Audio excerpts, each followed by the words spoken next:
Have you ever been afraid to say what you're really thinking? I mean, some of you are like, no, and it's gotten me in a lot of trouble over the years. Some of you are like, yeah, I'm often guilty of not being willing to say what's on my mind. But have you ever been afraid to say what you're really thinking? Maybe with your boss, sometimes with a friend, or maybe even your spouse. I mean, we've all had those moments where we wanted to be honest. We wanted to say what's on our mind, but we weren't really certain how our words, how our honesty might be received or perceived by the other person. So instead of speaking up, you held it in. Maybe you just smiled politely. Maybe you just nodded in agreement. But deep down, you wondered, if I really said what I felt in this moment, would they still accept me? Would they still like me? Would they still love me? The truth is, some of us feel that way with God. We carry things in our life. We all have various pain points. We carry anger, we carry confusion, we carry frustrations and disappointments that lead us to having some questions for God. But somewhere along the way, we learn, well, don't say that out loud. Don't question God. Just smile and nod and just keep the faith. But what if we've misunderstood something about the heart of God? What if bringing real questions to a real God isn't a lack of faith, but it's really an act of faith? Those questions that we all have undoubtedly had in our life that maybe we've been afraid or hesitant to ask God or to say out loud, they come from different experiences. They come from honest places. They come for difficult reasons in our lives. You lost someone that you loved. You watched someone suffer. You got the diagnosis. You begged God for healing, and the healing didn't come. You were betrayed, left all alone. You were treated by someone that you should have been able to trust in a horrific manner. In that moment, or let's be honest, in that season of life, you sat in silence. And somewhere in your spirit, you began to have this question, whether you spoke it out loud or didn't. But the question is simply this: God, are you even listening? Are you even listening? And so today, this morning, if you've ever felt confused, angry, disappointed, disillusioned with God, that God, I've got good news for you. You're not alone. And let me say something else that I hope will encourage you. You're not less faithful. Even if we've been taught that faith means never doubting, never raising our voice toward heaven. See, this series, Can I Ask That, is for people like you and me who love God. All right? This is a series for people who love God, but sometimes wonder, what in the world is he doing? What in the world is he doing? It's the why, what, the how questions that we all have from time to time in different moments and different seasons of our faith journey. But we got to start with this basic question. This is what we're gonna ask and hopefully answer today. Is it safe to question God? Is it safe?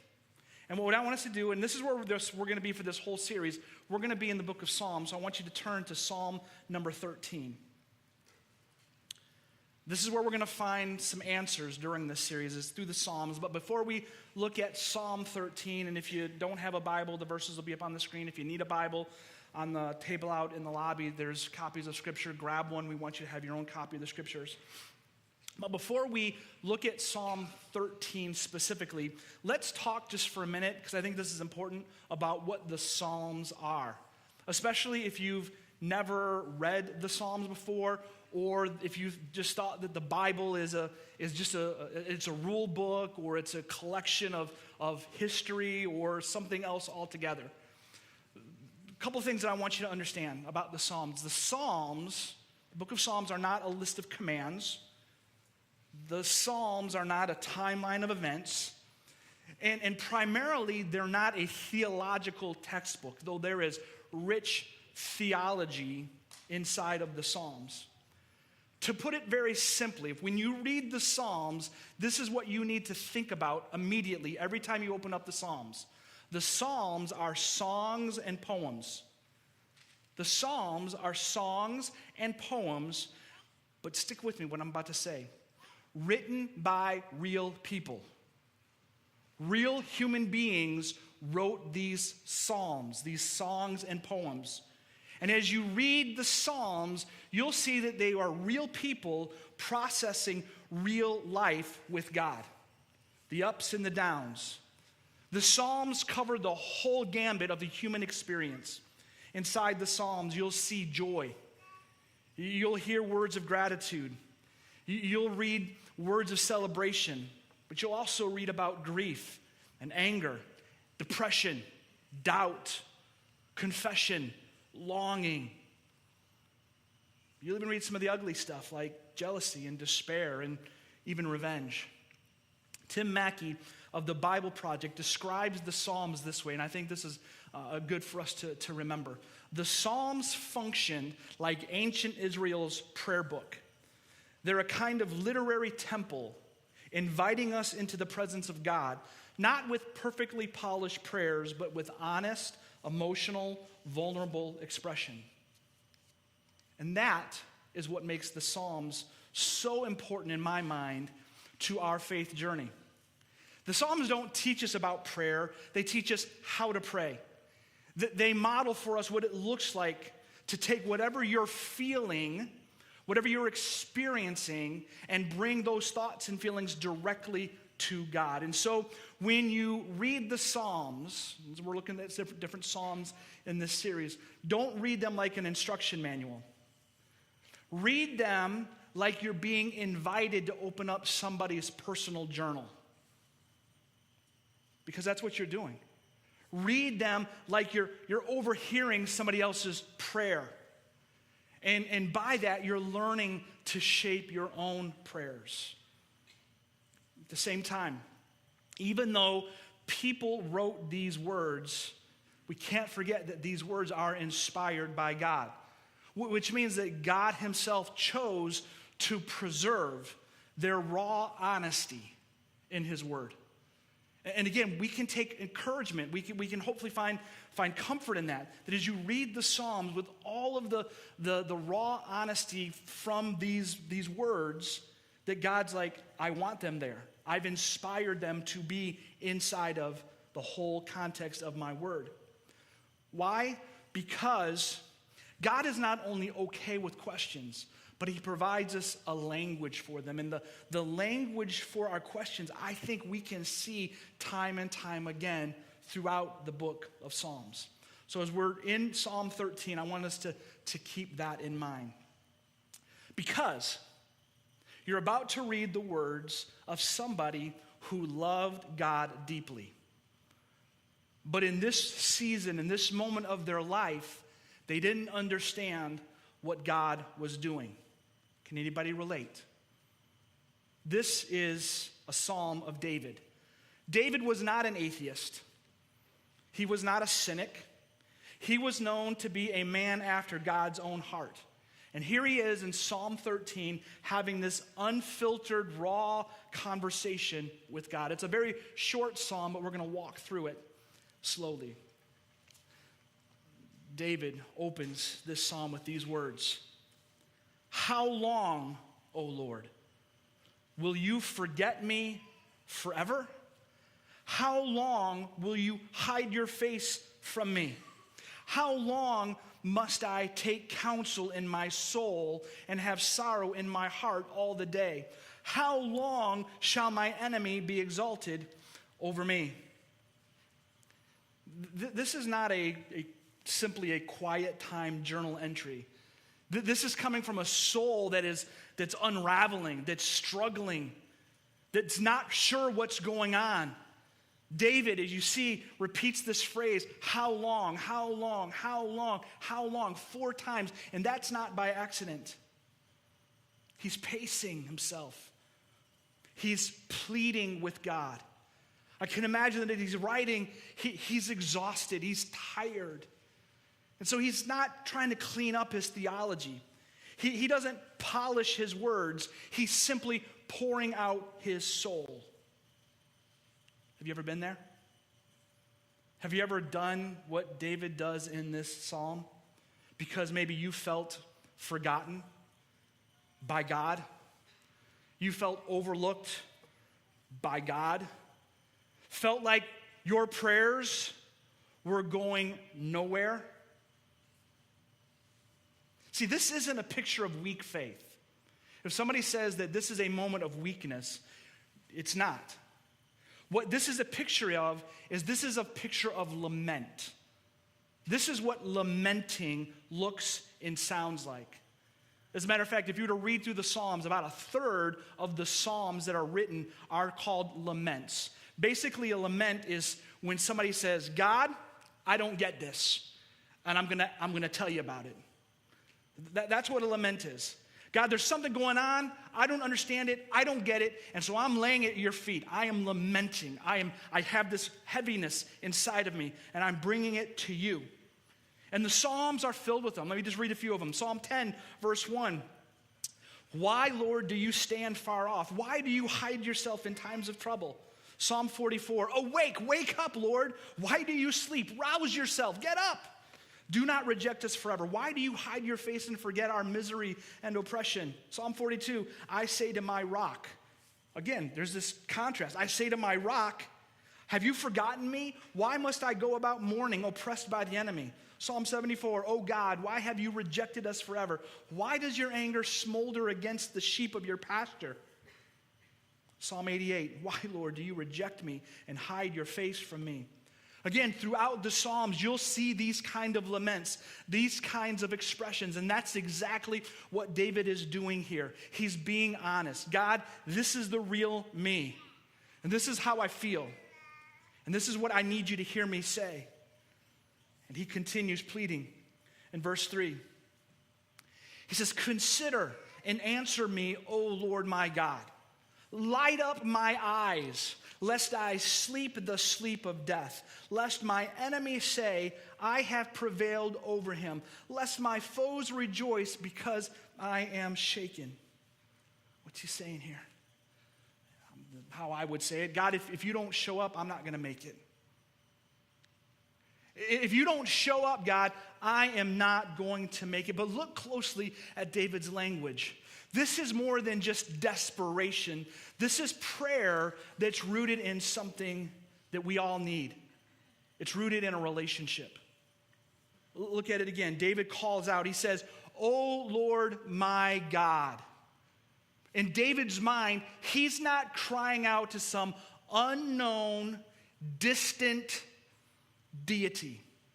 He is calling on his God, the one who has walked with him through valleys before. There's intimacy in his request, "O Lord my God," even though there's a sense of urgency in his pain.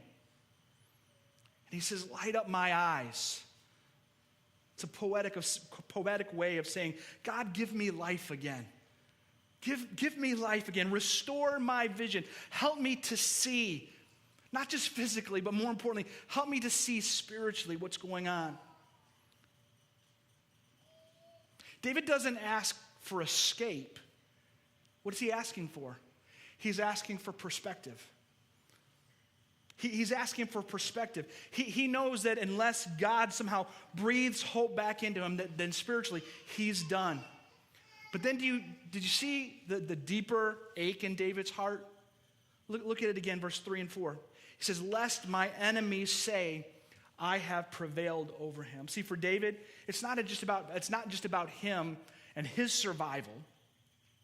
David feels, for whatever reason, the weight of God's reputation. Now again, God's reputation does not rise and fall on a man's shoulder, but David in this moment feels like the weight of God's reputation is on him. God, if I fall, they'll say, you failed.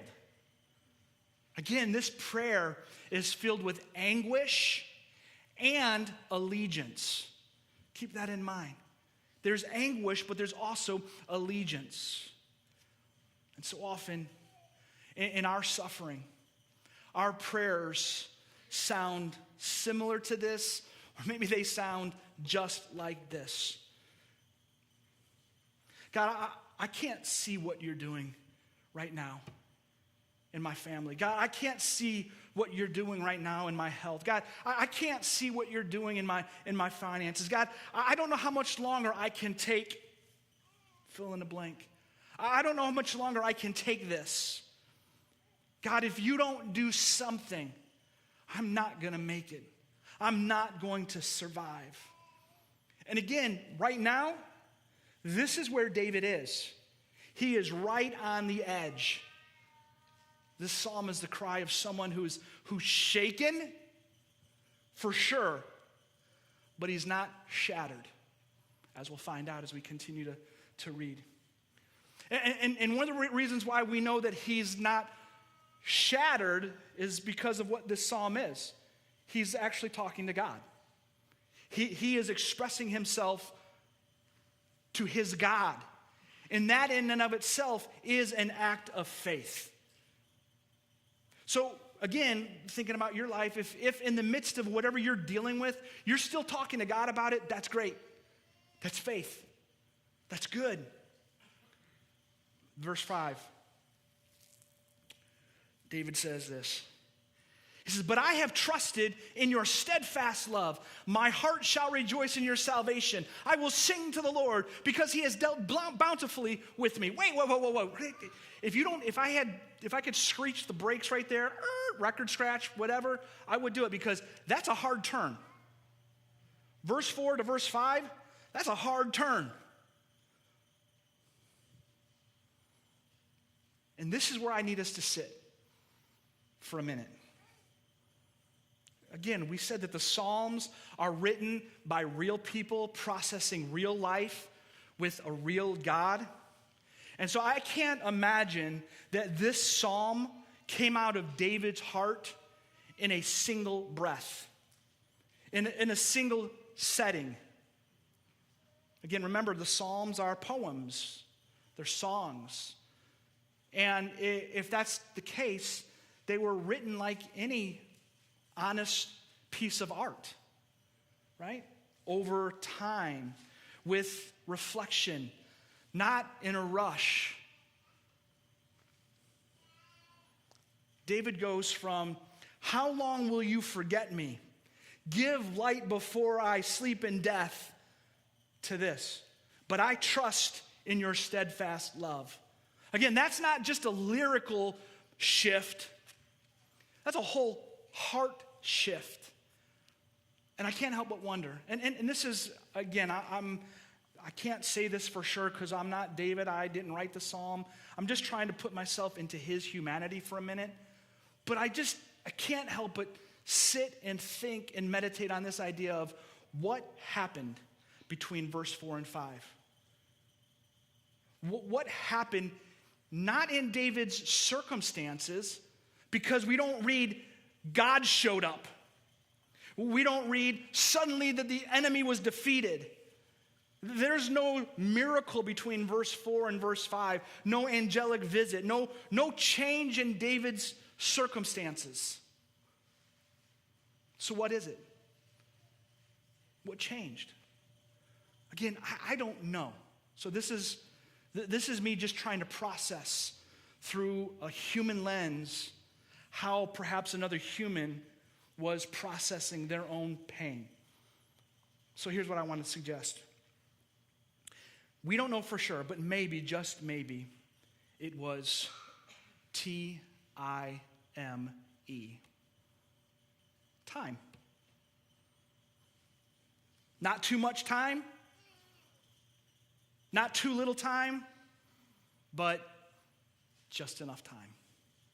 Just enough time for David to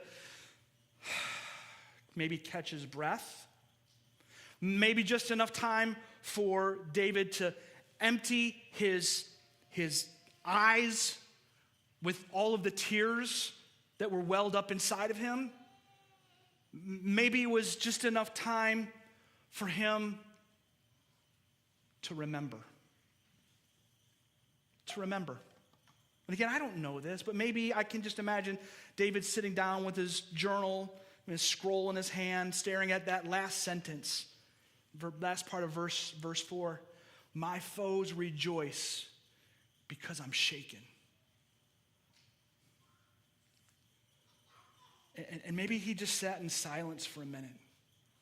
Maybe it was for a few hours.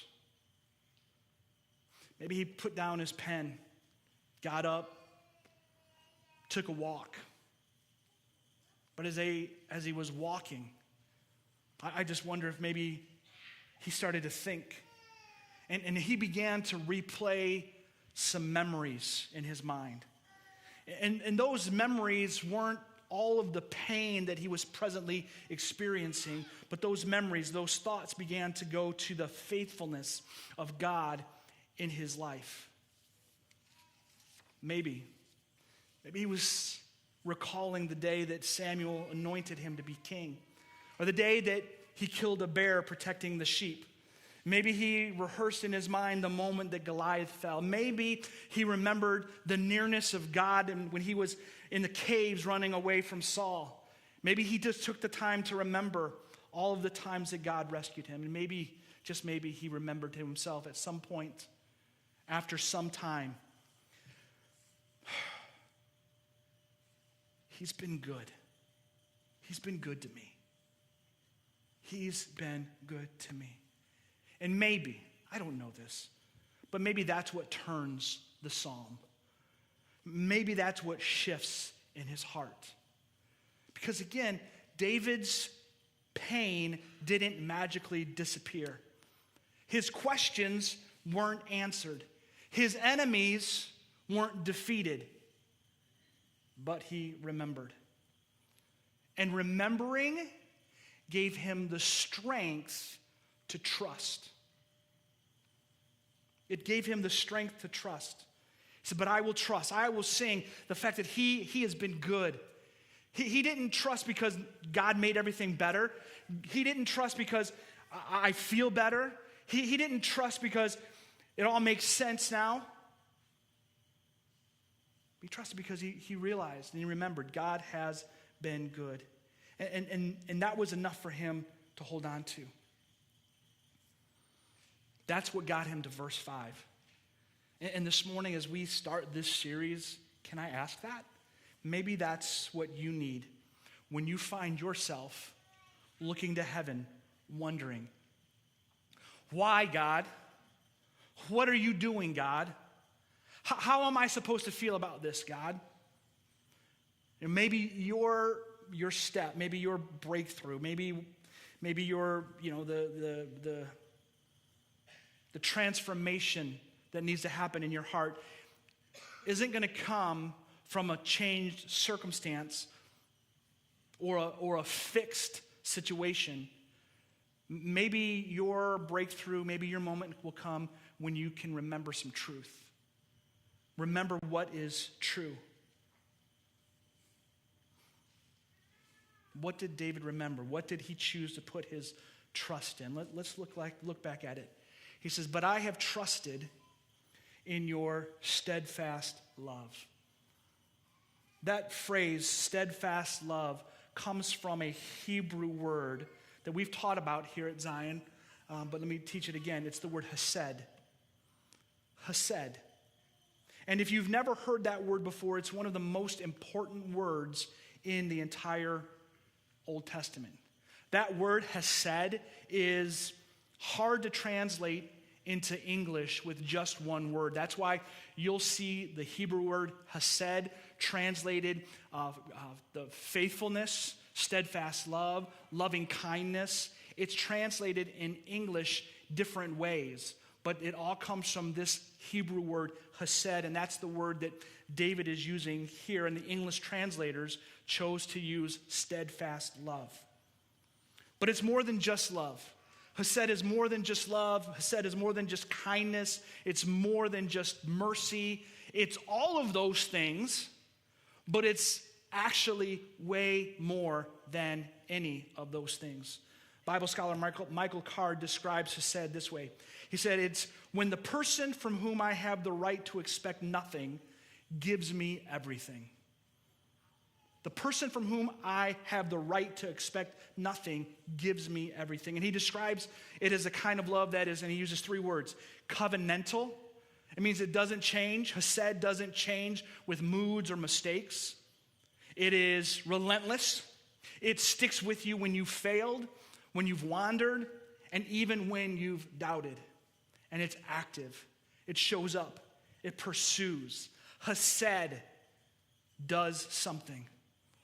I've heard hesed defined this way, that hesed is God's loyal, faithful, never giving up love.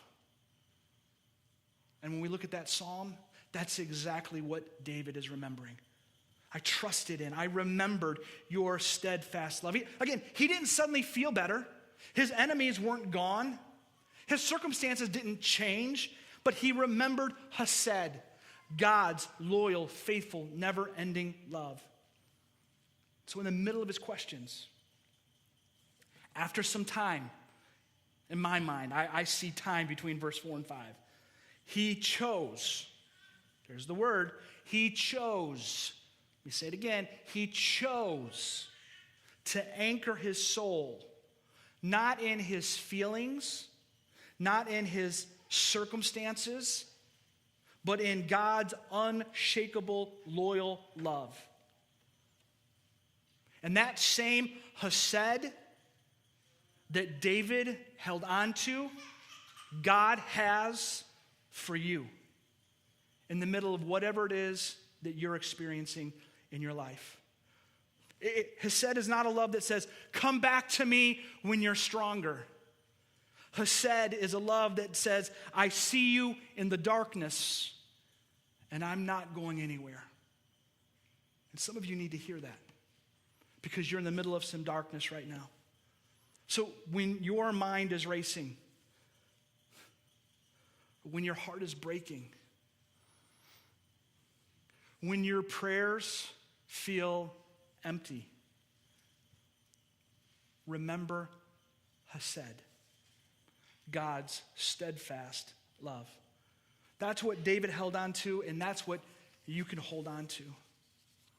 So this series, as we started, here's kind of one of the big questions that I want us to keep thinking about is this. What if faith is not the absence of questions, but the willingness to wrestle until you remember what's true? What if that's a big part of what faith is all about? It's not the absence of questions. We know that. We've all lived long enough to know that faith can't be the absence of questions, because if it's the absence of questions, then none of us have any faith. Period. End of story. Let's all go and have lunch, right? The whole faith journey that we're on is mixed with confidence and curiosity and questions and doubt. But again, what if part of our faith journey is not about the absence of questions, but the willingness to wrestle until you remember? So this morning, if you're stuck in verses 1 through 4 right now, I want to tell you something that's important. It's okay. It's okay. If you would describe where you're at in this moment is, I'm in the how long,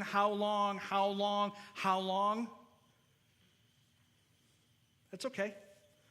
I'm even going to give you some permission. Don't rush past this phase. Don't rush past this moment. Be willing to sit in it for some time if you need it. Because I don't want you to, God doesn't want you to, and you can't do it anyway. Fake verse 5. You can't fake, but I have trusted in your steadfast love. You can't fake it. So don't.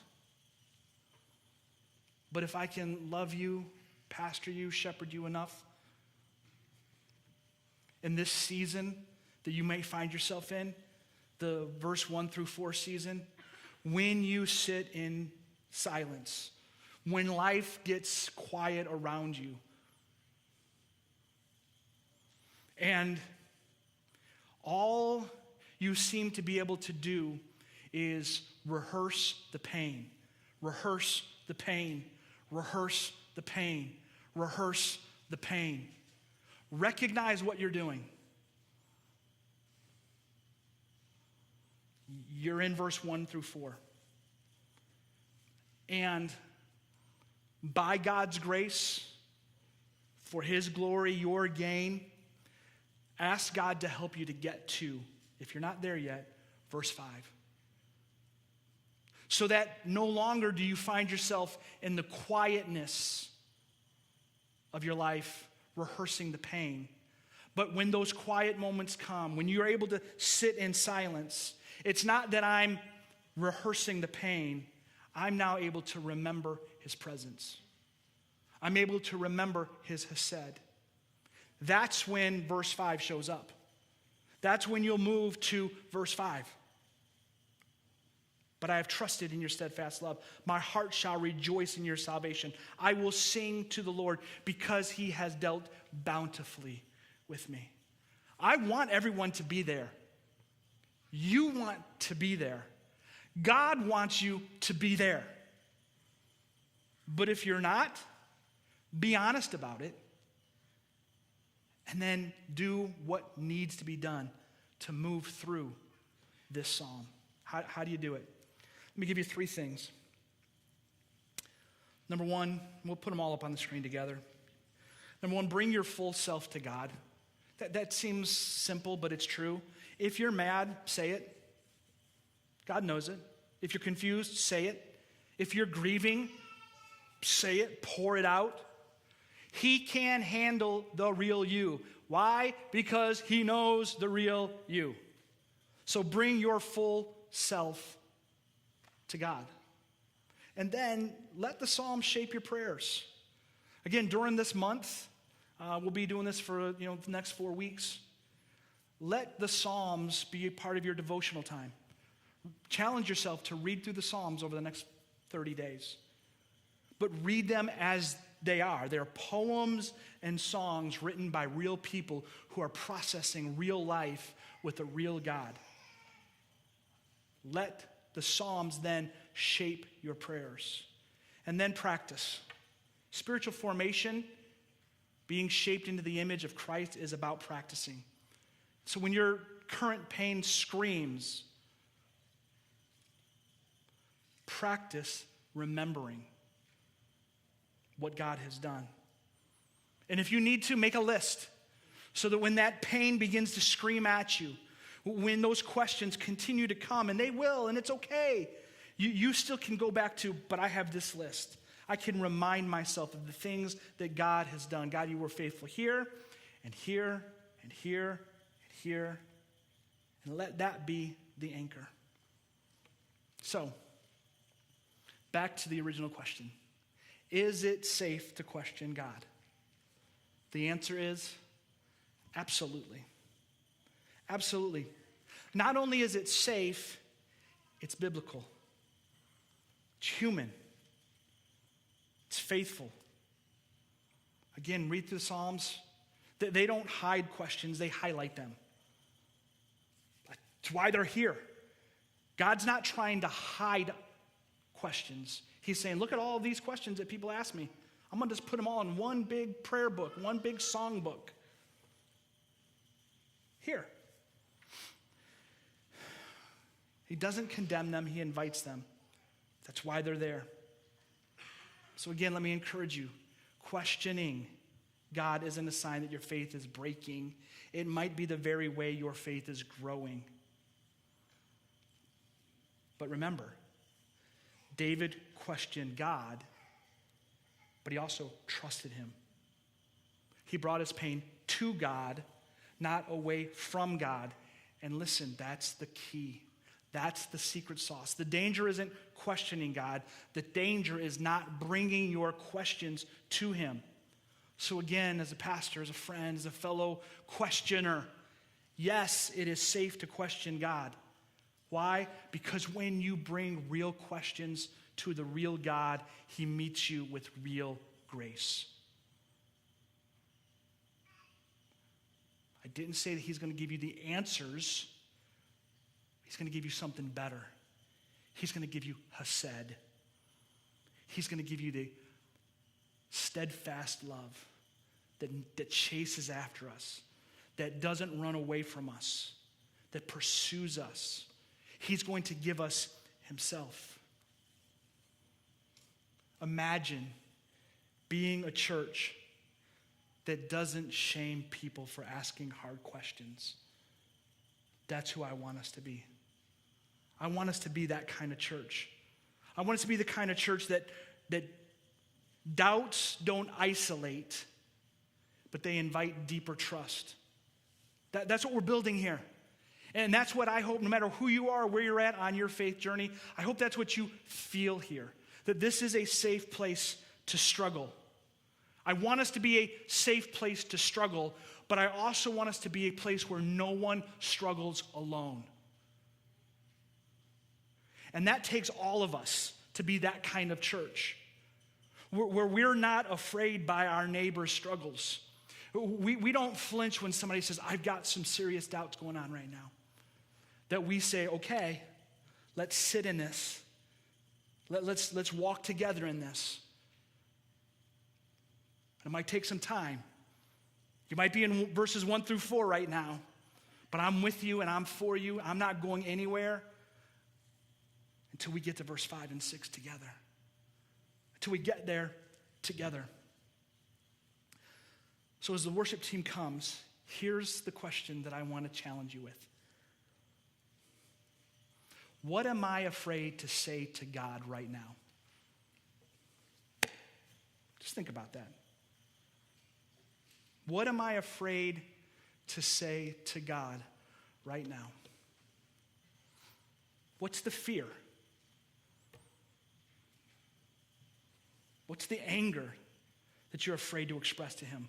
What's the grief that you're afraid to express to him? What's the doubt that you're afraid to express to him?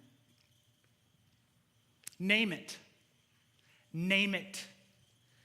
And then bring it. Bring the question to God. He's big enough. He's not going to wring his hands. He's not going to wag his finger. He's going to say, come, let me show you my hesed, my steadfast, never changing, faithful love that I have for you. It's not too much. Why? Because the God who carried David's cries is ready to carry yours too. Let me ask you to bow your heads.